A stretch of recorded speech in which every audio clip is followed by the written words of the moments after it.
What's up guys, Poeteki here, and today we're going to be talking about the new iPad Pro 2020.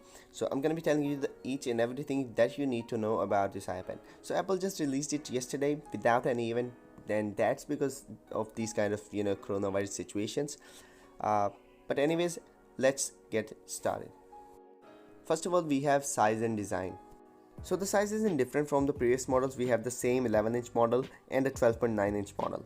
Design from the front is almost the same as previous models, but on the back we have slightly different cameras because this time we have a new camera system.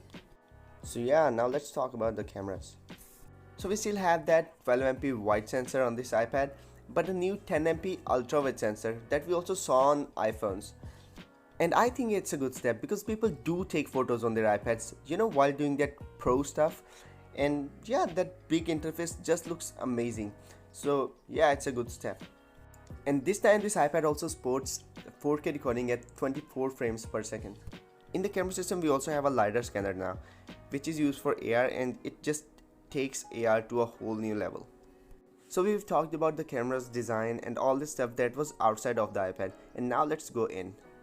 So this time we have a A12Z Bionic processor, and this is by far the best processor that they have ever made on an iPad.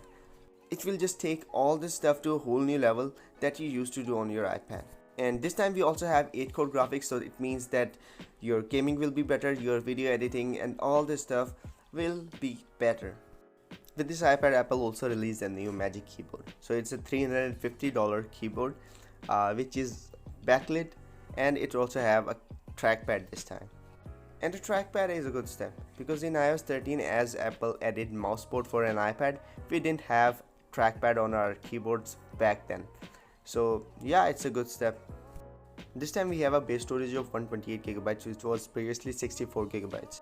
And 128GB is a good thing because 64GB I don't think was enough for an iPad. So yeah, 128GB is fine.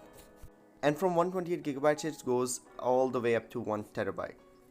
So it was all that you needed to know about the new iPad Pro, and before ending the video, I just want to say that please do subscribe to the channel, and if you like the video, do hit that like button too, and for now, peace out.